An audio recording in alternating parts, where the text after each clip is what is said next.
across the street, and they got caught. Mm-hmm. But it was her driveway. They were trying to make it to park cars and for storage. So they wanted you guys to be aware here at the church because we're just across the street. Yeah. Well, tonight we're looking at Matthew 16. And this is the title they have on is Revealing Who Jesus Is and What He Came to Do.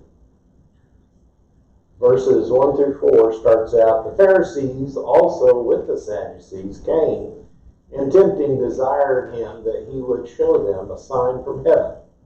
He answered and said unto them, when it is evening, ye say it will be fair weather, for the sky is red, and in the morning it will be foul weather today, for the sky is red and lowering. O ye hypocrites, ye can discern the face of the sky, but can ye not discern the signs of the times?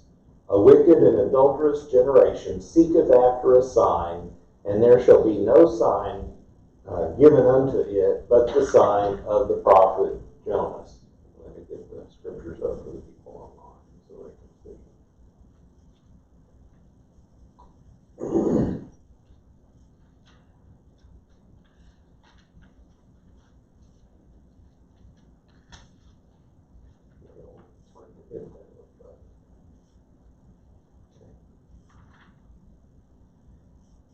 Now, we just come back, if we remember last week, Jesus was on the shores of Galilee, and he fed 4,000. 2 weeks ago, he fed 5,000, and then last week, in the scriptures we were reading, he fed the 4,000. And so he continued on from there, and this particular time, it says that Pharisees had been following him around. Pharisees are the ones that believe in the whole Old Testament, okay, all the books. The Sadducees aren't. The Sadducees only believe in the first 5 books of Moses, the first 5, Genesis through Deuteronomy. They don't believe in the resurrection. They don't believe a lot of things like that. From the commentaries, they are more of the wealthy class. The Sadducees were also some of those, well, they were usually at odds with the Pharisees. And the Pharisees and the Sadducees and what they call the elders here a little bit later are what makes up the Sanhedrin, the court, the Jewish court, that they took care of certain laws that were broken outside of the Roman law. Okay? And so the Pharisees got worked up enough that they had gotten the Sadducees to come in with them and telling them that this guy is not following the law of Moses. We'll start back here in just a second. But they're not following the law of Moses. They were following he was going further than what they had said. And whatever they told them, they got them to come along with them. And what they're trying to do is trying to get them to help them track him. Had it? We started just a little bit early, sorry. Oh, you're starting? Yeah, we're just getting ready to get started. We just read the first 4 verses. So, just kind of a recap of last week and getting started. So they were tempting him. They said here that the Pharisees and the Sadducees were desiring something of him. They wanted to tempt them to show a sign from heaven. Now, what signs happened previous to this? He healed people, he healed the deaf, he healed the lame, he healed the blind, he fed the 5,000 with so many loaves, he fed the 4,000 with so many, just few fish and a few loaves.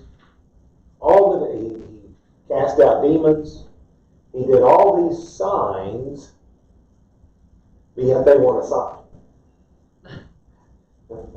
And it's like, Wake up. He told them last time. They came up and wanted a sign, and he said, What are you missing?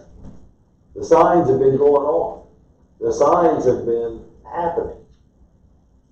And here and in a little bit, well, the bottom of this, it talks about the only sign you're going to see is from the prophet Jonas, which is Jonah. And he's relating at this particular time to the time that Jonas spent in the belly of the big fish, the 3 days and the 3 nights.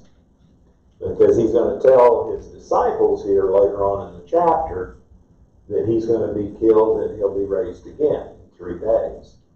So, and we read last week or 2 weeks ago, the disciples was having some problems, some issues with their parables.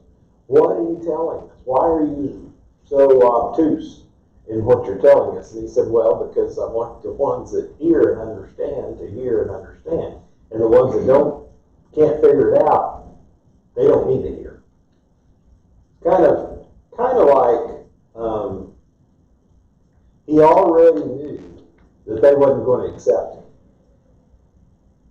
So I'm not going to waste my time trying to change it. He told. Now, did he change some Pharisees' ideas? We think he did. Joseph of Arimathea, he was a Pharisee. Nicodemus, he met with him, and I don't know whether he was actually changed, but he helped Joseph bury the body of Jesus. So it's possible that he did change some of their minds, okay, about the rigidness. And we talked last week about what was going through, and when the disciples started eating the corn out there or eating with unwashed hands, and he was telling them that's not a law. That's something that you guys have set up as you got to do this. It's the way we'd call it, it's advice. So when you do this, yeah, you probably want to do that, but it's not necessary. And they couldn't get over that because it was set up hundreds of years ago, and they were going against the traditions that they had set up, and that was just blowing their mind. That he didn't care for those. A lot of people thought, well, he went and obliviated the law. No, he didn't. He said several times, I came to fulfill the law. And he did. He went through it all, and in all these, since the Sermon on the Mount, when we started back in 5, his whole issue was putting it on the heart. It's not what you know in your head, but it's how the heart is reacting. And even last week he says what comes out of the mouth is not, that's what's really detrimental. It's not what you eat in your body and it's defiled that way. It's what comes out of the mouth. That's what defiles the body, because he's talking about your words, whatever the words say. So we see as the Pharisees and the Sadducees were working together, they were trying, because they saw him as a threat to their livelihood, the way they did business, the way they did all these things. He was a threat that they were going to have to remove in order to keep their level of, doing their work, doing what they considered God's work. But Jesus taught them. He just told them right out, you hypocrites. You can tell if it's going to be a nice day or not just by looking at, when the sun is in the morning. But you can't even discern what's before you. The signs of the times. That's what he's saying. So, he said, no sign's going to be telling you except what's already been shown. And that's where he said the prophet Jonah. Some of the things that compare, Jonah sacrificed himself so that others would be saved. Same thing with Jesus. Jonah disappeared from all human view in doing this. Jesus did too. Jonah was sustained the days when he could not be seen, the days in the belly of the fish. Jonah came back after 3 days as back from the dead. And Jonah preached repentance into the city of Nineveh. So that was some of the things that he was reminding them, showing them. That's the signs that you're going to be seeing. Okay? Let's go ahead and read 5 through 12. Connie, do you want to read those for us? If you don't want to, that's fine too. And when his disciples were come to the other side, they had forgotten to take bread. Then Jesus said unto them, Take heed and beware of the leaven of the Pharisees and of the Sadducees. And they reasoned among themselves, saying, It is because we have taken no bread. Which when Jesus perceived, he said unto them, O ye of little faith, why reason ye among yourselves? Because we have brought no bread? Do ye not yet understand, neither remember the 5 loaves of the 5,000, and how many baskets ye took up? 10. Neither the 7 loaves of the 4,000, and how many baskets ye took up? How is it that ye do not understand that I spake it not to you concerning bread, that ye should be aware of the leaven of the Pharisees and of the Sadducees? Then understood they how that he bade them not beware of the leaven of bread, but of the doctrine of the Pharisees and the Sadducees. So after they left and they went to the other side of the lake, they'd forgotten. They'd been out there and they forgot to take some bread. Now most of the time they travel around, they didn't take anything to eat.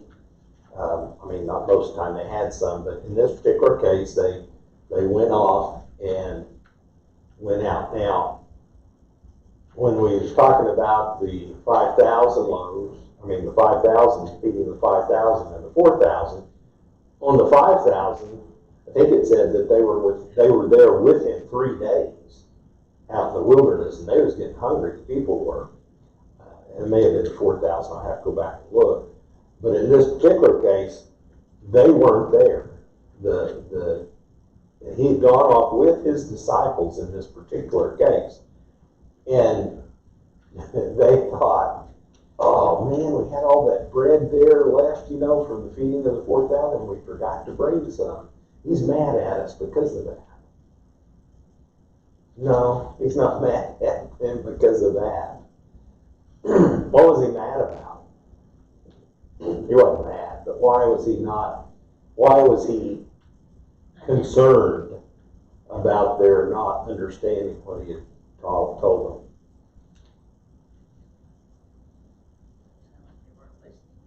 They weren't listening, for one thing.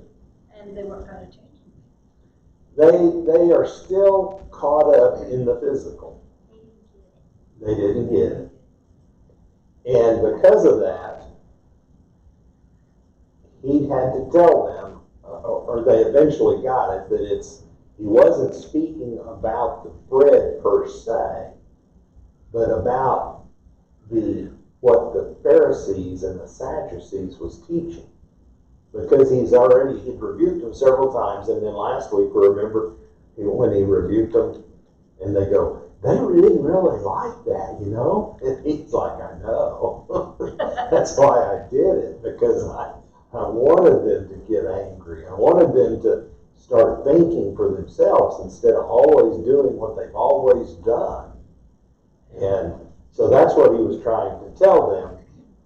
Says it was a evil influence, the leaven. Okay? And they get into it. What I like is what the commentator Trapp says there, false doctrine, which is fitly called leaven, because it soureth, swelleth, spreadeth, and corrupteth the whole lump. And all this is done secretly.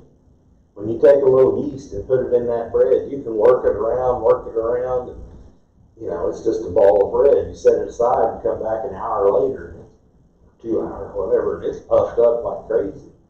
That's what it does. It doesn't do it right there at a time, and that's what he's trying to tell them. Because last week they were nitpicking little bitty things. Because he said, you guys aren't doing the commandments. You're jumping on me and said, you're supposed to honor your father and mother, but yet you say, this is a gift of God, all that I have. And your mom and dad's in trouble, you don't give them anything. Because that's set aside for God. He said, you're getting around the law.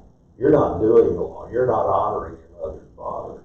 And then he went on and talked about a couple of the others. So Jesus charged his disciples with 3 things.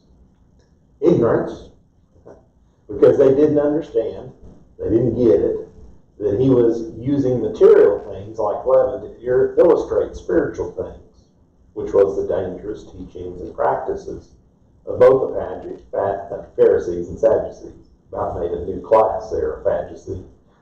So, unbelief, because they were overly concerned with the supply of bread. They had seen these things come up and they automatically went to a physical thing. Oh, he's mad because we didn't get bread. And it's like, don't you think I could make the bread appear? I mean, it's just like if we needed bread, we would get bread. But that's not what I'm talking about. And the last thing, forgetfulness.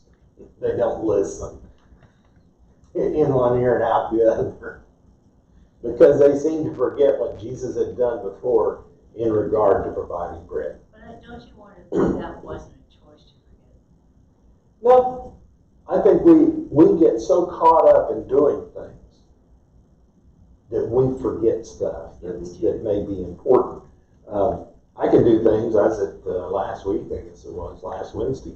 I was working on something. I don't know if it's a lesson or maybe it's something else on my computer, and I was just going right along, and I knew I had a doctor appointment at 2 o'clock, and I was just going along, and I heard the deal chime in there, and I'm like, okay, Darla soap opera's on, it's time for me to go to the doctor. And she goes, it's 2 o'clock. I think it's 1 o'clock, you know, and she goes, you need to go to the doctor. I said, okay, go get my shots. And I just totally forgot. I knew it was coming. I just didn't have that, wasn't focused on that.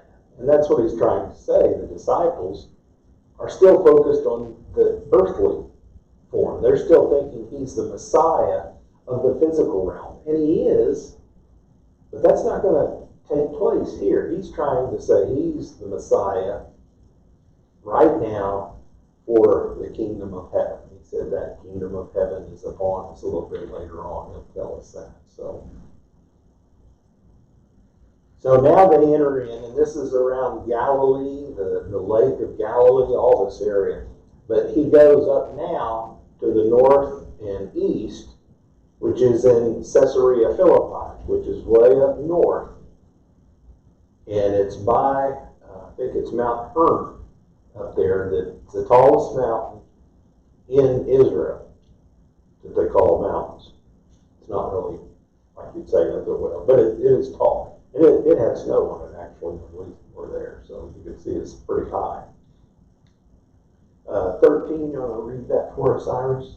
When Jesus came into the coast of Caesarea Philippi, he asked his disciples, saying, who do men say that I, the Son of Man, am? Why do you think he asked them that? He would make sure they knew.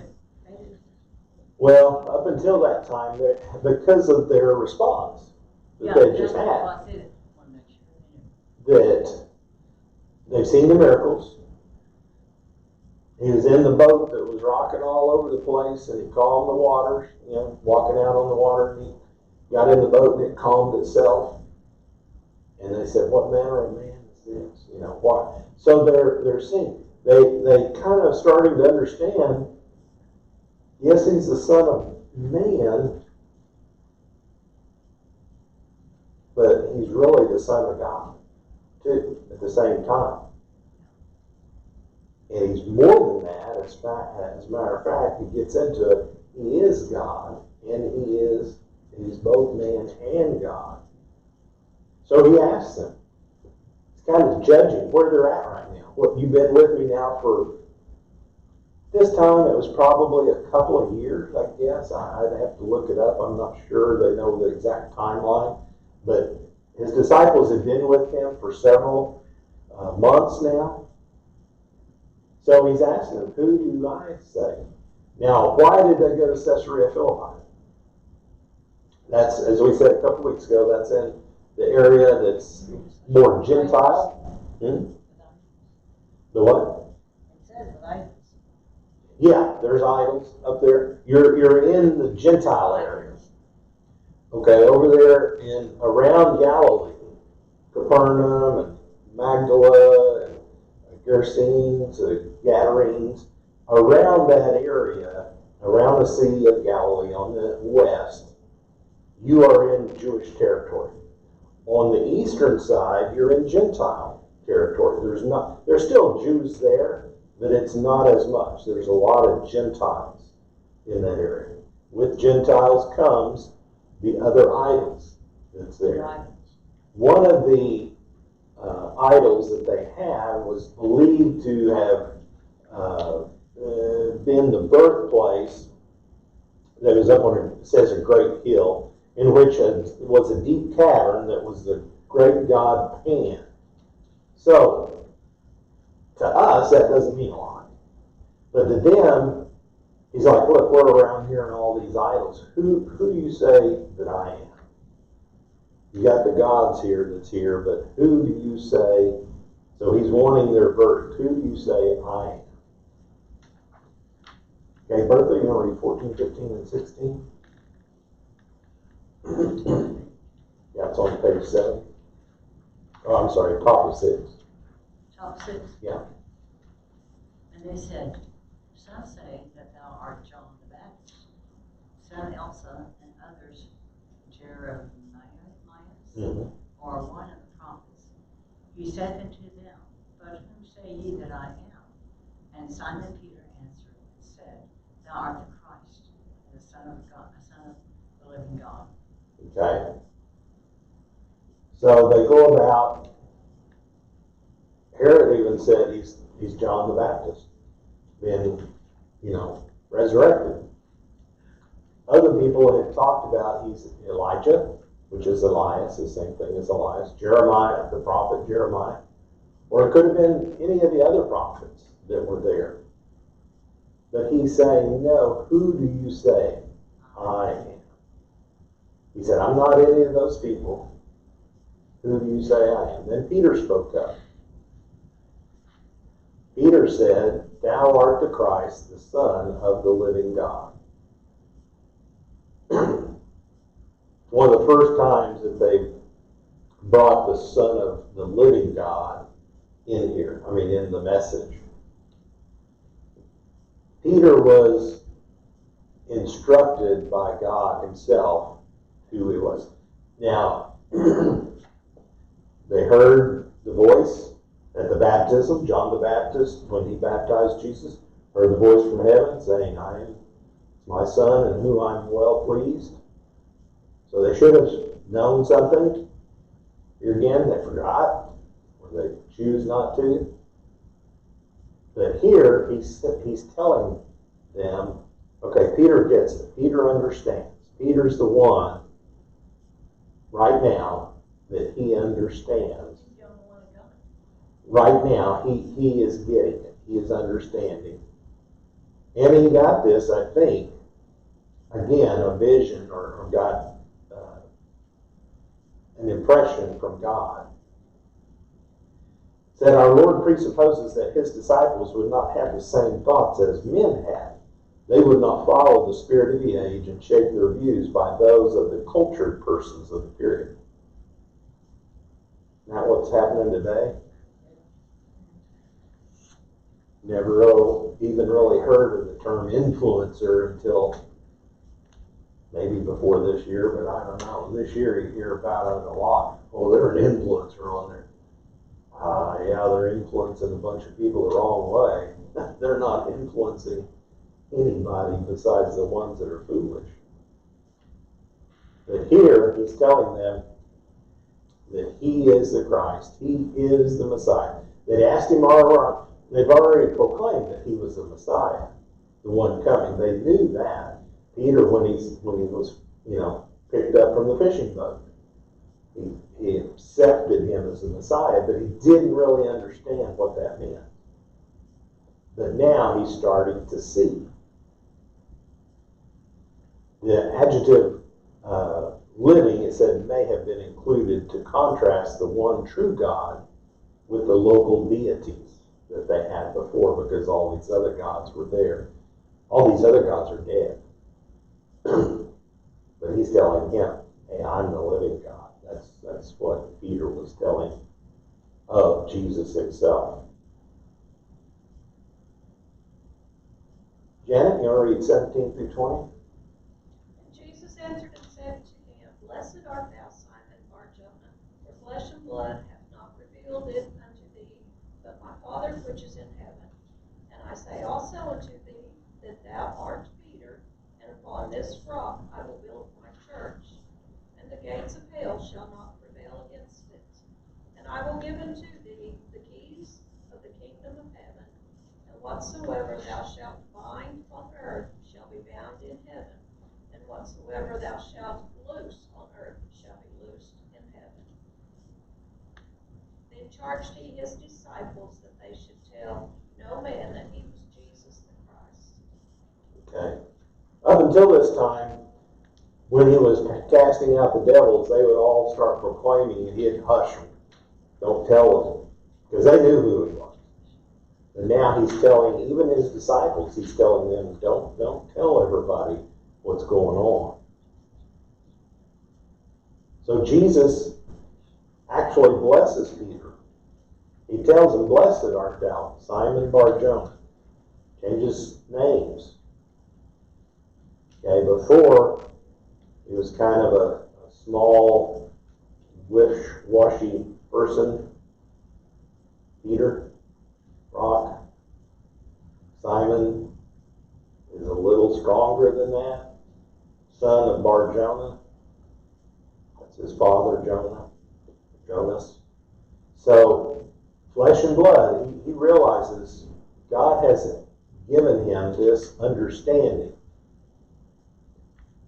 And between this understanding that Peter has of Jesus, who Jesus is, and Jesus, of how he has received that, he says, And upon this thou art Peter, and upon this rock I will build my church.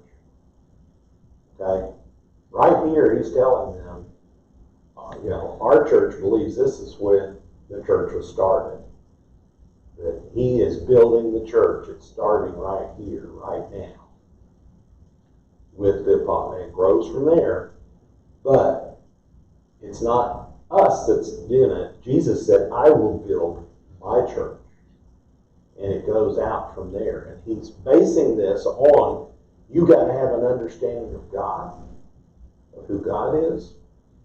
And God has to understand you. And that's what he's saying, this mutual agreement between them. It said, the gates of hell shall not prevail against it. That means all the weapons that hell has is not going to be able to break this bond. Okay? That it's not going, Satan's not going to be able to now he can intimidate, he can do a lot of things, but he's not going to be able to do this, break this bond. And he tells them, I will give thee the keys of the kingdom of heaven, and whatsoever thou shalt bind on earth shall be bound in heaven. Whatsoever thou shalt loose on earth shall be loosed in heaven. Okay? This is the authority, the power that he's giving unto his disciples. Now he's talking to Peter here. But a lot of the commentators go on and say he's also talking to all the disciples. That's where a lot of people think the Roman Catholic Church kind of goes askew, because they think they're giving him the keys, Peter the keys, and then Peter passes the keys along to his successor. And that's not really not really hold up here. It doesn't really follow through on that. So, But you know, when you think about that, Peter, we have to keep seeking mm-hmm. the revelation of God. Mm-hmm. Because look what happened after this. That's right. I mean, Peter denied him. Mm-hmm. You know, we'll get into that later. But, Yeah. but to think, grew up and we used to, even outside the Church of God, we used to say, I'm saved, sanctified, filled with the Holy Ghost, like we've got it made. Right. Right. That's just the tip of the iceberg, because it's something that, I thought a while ago, a lot of times, when we read all this about these, all these were following Jesus, mm-hmm. but then a little later on, they quit following him. It's like, what have you done for me now? Right. And we have to have, if you're following what I'm saying, Yeah. we need to see, this revelation, this relationship with Jesus is a constant thing that we have to work on. Because of the forgetfulness of the human nature, we have to keep going on. Adam really messed us up, Adam and Eve, as far as these things, because we could have had all this ahead of time if it hadn't been messed up. But it did.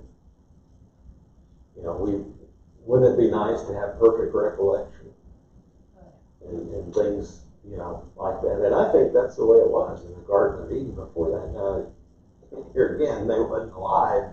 I don't know how long, but still yet, after the 900 and some years after Adam died, he still remembered what went on at the very beginning to be able to tell his sons and their sons and their sons. So,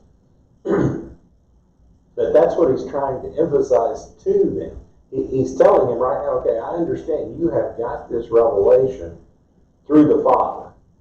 You have seen something from the Father through him. What do you think Peter does? Boy, howdy, I got patted on the back. I'm doing good. He really likes me. Don't we all do that? We do. We like to be encouraged. Okay? And there's another page of this. You guys can read through all that. There's a lot on it. Another 2 pages, actually. It keeps on going. 3 pages. There's a lot on this. What page are you on? Well, it's going to the next one is all the way down to page 12. Let's talk about it a little bit. I do like this. Binding and loosing, this is on page 11, were administrative terms in daily Jewish life. Whenever a Jew came up against the law of Moses, that Jewish person was either bound or loosed in regard to that law. To loose was to permit, to bind was to prohibit. To loose was to free from the law, and to bind was to put under the law. The regular sense which any Jew would recognize was to allow and to forbid. To bind something was to declare it forbidden. To loose was to declare it allowed. These were the regular phrases for taking decisions in regard to the law. Now this goes a little bit further. Talks about the Jewish life. If your dog dies in your house, is your house clean or unclean? Because some dead animal, it'll make it unclean. So in this particular case, if the dog dies in the house is unclean. If the dog dies outside of the house is clean because he didn't die in the house. Now, what they do, they say, okay, what if the dog comes in the doorway and he falls dead right in the middle of the doorway? Half in, half out. They have to have a rule for everything. Oh my goodness. So they said, well, if the dog's nose is in the house, like he's going into the house is unclean. But if his nose was going out, like he's going outside, the house is clean because he was out. Oh my gosh. So that's how nitpicky they were about certain things, about deciding that. said they took issue and decided that if the dog died with his nose pointing into the house was unclean. If the dog died with his nose away from the house was clean. So that's where the little bitty things, where he's telling the apostles or the disciples right now, you have that power to bind or to loose. These things that the ancients, the 200 or 300 years or 400 years of traditions, you're going to have the ability to rule on those, whatever you bind and whatever you loose, based on the law.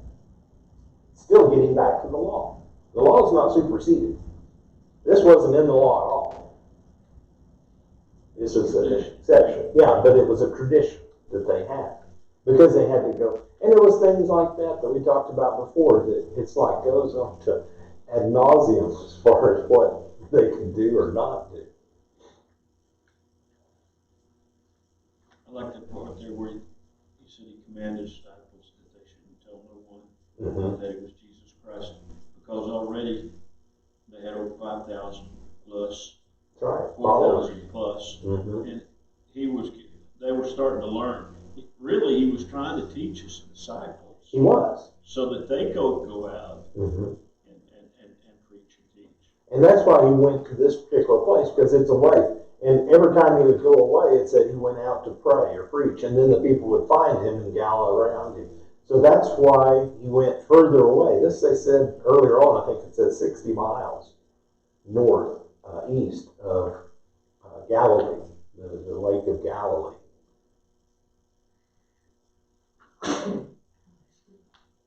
Right there, right before the next verse, it says, before they could preach that Jesus was the Messiah, they had to learn what that meant. And that's, Peter got it right then. Now let's read the next verse and see Peter lost it right then. Okay. Harold, you want to read that for us, 21? From that time forth began Jesus to show unto his disciples how that he must go unto Jerusalem and suffer many things of the elders and chief priests and scribes, and be killed and be raised again the third day. So he's starting to let them know. He's alluded to this several times. When I'm not going to be with you, you're going to have to do these things on your own. You're going to have to learn these things. Some of the things that he's told them. Now he's telling them flat out straight, I got to go to Jerusalem, and they're going to get me and kill me. And it's like, what a shock to them. Because they knew it's coming up. Passover was getting ready to come up. Not too, I don't know how far in advance, but it's not very far off. So here he's predicting it, what's going to happen. The suffering of death of Jesus was a must because of two great facts: man's sin and God's love. While his death was the ultimate example of man's sin against God, it was also the supreme expression of God's love to man. So when Jesus said, I must go to Jerusalem, it was an imperative to him. He had to go. It was his Father's will. And he knew he was going to suffer. He knew he was going to be, the elders and the chief priests and the scribes were all going to get against him, and all the things that was going to happen, he knew what that was going to be happening. And he had to tell the disciples, look, I've been teaching you guys for so many years. You have got to start understanding what I'm doing, because I'm not going to be here very long. They're going to kill me and I'll be gone. But he told them he was going to be raised again. He did. Do you think they didn't quite get that part? They had seen Yes, him raising some people from the dead, but I don't think they had a clue about that. It says right here in Isaiah, he predicted his work, Isaiah did, in 53, that he must die, and then after that he must be raised again. He's trying to teach them that that's true. That's a prophecy fulfilled. That's what's going to happen. Now, I think he's trying to get serious with them as far as you guys have got to start understanding some of this. Well, another place they were by the temple, and I mean, one of the other Gospels, and he said, "You're going to raise this temple again in 3 days." And they looked around and they were thinking, "How in the world can you build this thing in 3 days?" Yeah, it took 30 years or whatever. Yeah, it just went right over their head. Okay, so he's telling them this stuff, and it's again not sinking in. Okay, Brother Epperson, you read 22 and 23. It says, "Then Peter took him and began to rebuke him, saying, Be it far from thee, Lord, this shall not be unto thee. But he turned and said unto Peter, Get thee behind me, Satan. Thou art an offense unto me, for thou savorest not the things that be of God, but those things that be of men." Okay. So Peter, he's been the leader. He's always the first one that's named in the list. He's called upon. We haven't really seen, quote, the inner circle quite as much yet. But as we go through the rest of the Matthew, we'll see that he's, Peter, James, and John is one of the inner circle. And he's got his pat on the back, so he's feeling pretty good. And he said, "Look, you're not seeing things right. The Messiah is not going to be, the Messiah can't be killed." That's one of the things he's trying to tell him. And so Peter, he's got a little bit inflated ego. So it's happened. Where before he was listening to God, by Jesus calling out Satan, this is the same thing. Go back to the very first when Satan was tempting Jesus. What did he say? "I will give you all the things of this earth if you will just follow me." This is the same thing Jesus is saying, you're worried about things. I'm not talking about things. I'm talking about spiritual things, not physical things. Peter was doing the same thing we do. That he said there that but those that be of men. Mm-hmm. In other words, he was wrestling with flesh. That's right. I mean, over the years, there's times God has laid something on your heart, and you think, "Is this true? I mean, can I do this, or I can't do this?" Or that's a constant thing. Again, there. Remember, I always bring that up there. Though later on, we'll read about when Jesus went to pray and the disciples. He says, "The spirit is indeed willing, but the flesh is weak." That's right. They didn't want this to happen. They thought it would go on. They still had in their mind the Messiah is the one that's going to be here. He's going to take over, rule, kick the Romans out, and they're going to rule their own thing. That's their idea. And they had gotten that from the Old Testament. Okay, this is prophecies. But they didn't have the full light of what it meant. And that's what Jesus was trying to show them. There's going to be 2 times when this happens. Jesus is coming back the first, but now he's going to come back later when he's going to kick out the Romans, quote. Okay? But that's not happening now. Jesus is telling them that's not happening. So he rebukes Peter. Says Peter confesses Jesus is the Messiah. Jesus compliments Peter, telling him that God revealed this to him. Jesus tells him of his impending suffering, death, and resurrection. Peter feels this isn't right. He feels that he hears from God and therefore has some authority or right to speak.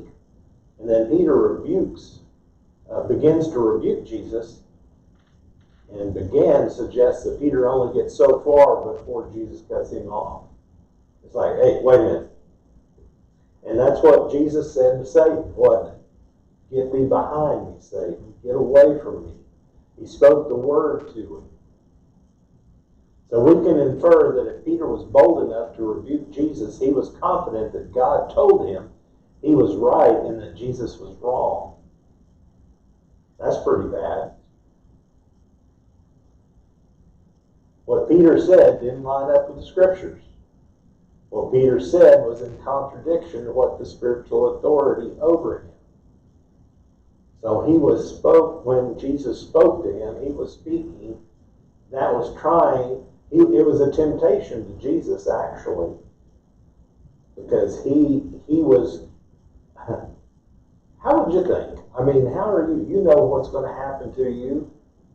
And if it's, say, at 9 o'clock when you go home, there's going to be a car wreck and you're going to be killed. That would be terrible, knowing that, wouldn't it?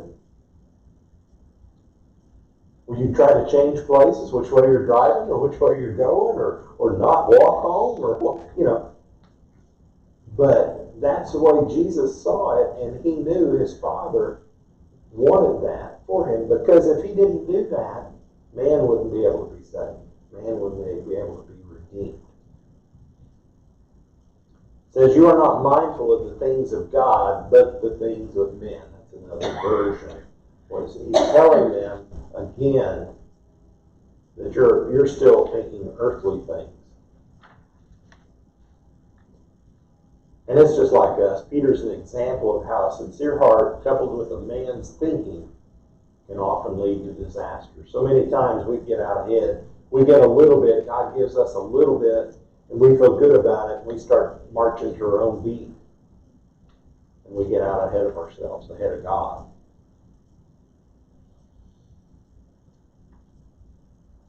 Said with his mind on the things of men, Peter only saw the Messiah as the embodiment of power and strength, instead of as a suffering servant.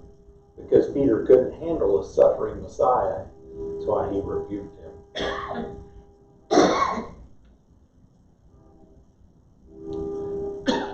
24 says, then said Jesus unto his disciples, if any man will come after me, let him deny himself and take up his cross and follow me. They've basically been doing that. But he's getting ready to go into more detail than that. Because he's telling them, take up their cross. He's telling them that he's going to be crucified. They don't get it yet. But he said, you need to also take up your cross and follow after me. That won't let him deny himself. That's not the easiest thing in the Oh world. no. Denying self is not the same as self-denial. We practice self-denial when for a good purpose. We occasionally give up things or activities. But we deny self when we surrender ourselves to Christ and determine to obey his will. Denying self means to live as an others-centered person. Jesus was the only person to do this perfectly. But we are to follow in his steps by following me. This is following Jesus at its simplest. He carried a cross, he walked down death row, so must those who follow him. Kind of puts a new light on it, doesn't it? May not have thought of that way before.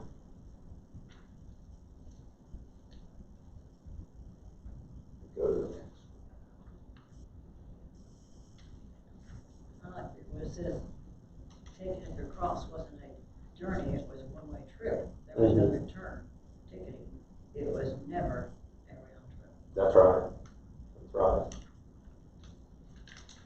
So right after he tells them to take up the cross, he continues and said, for whosoever will save his life shall lose it.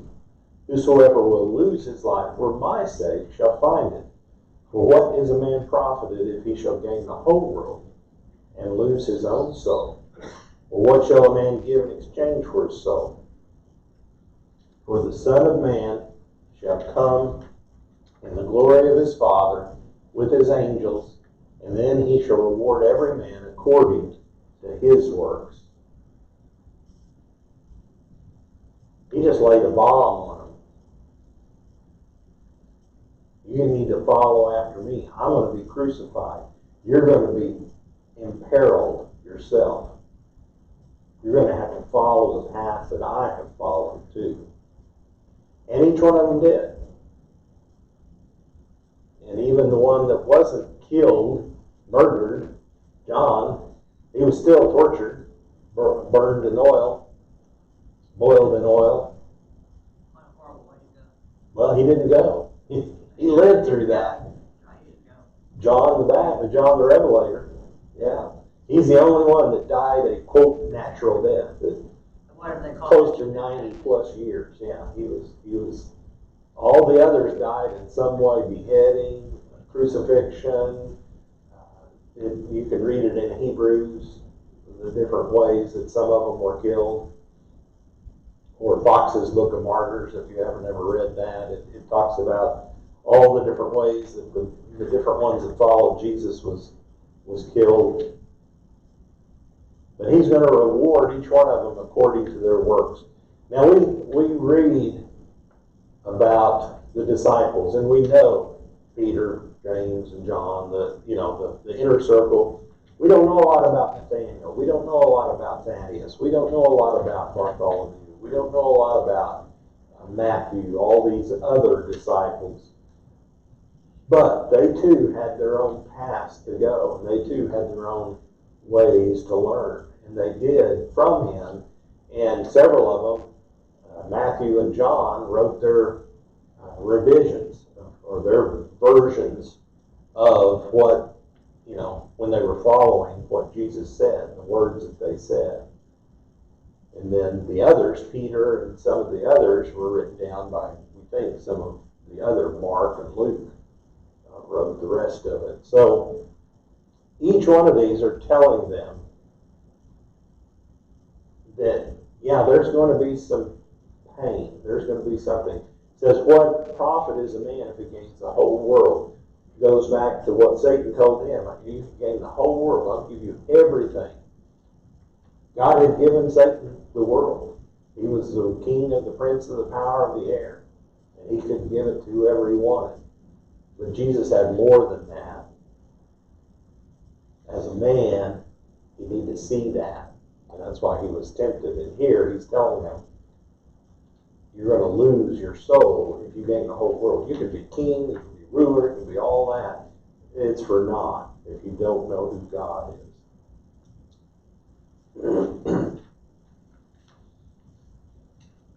And the last scripture that we have is 28. So I'm sure the disciples at this particular time were like, oh crud. What have I got myself into? Assuredly I say to you, there are some standing here who shall not taste death till they see the Son of Man coming in his kingdom.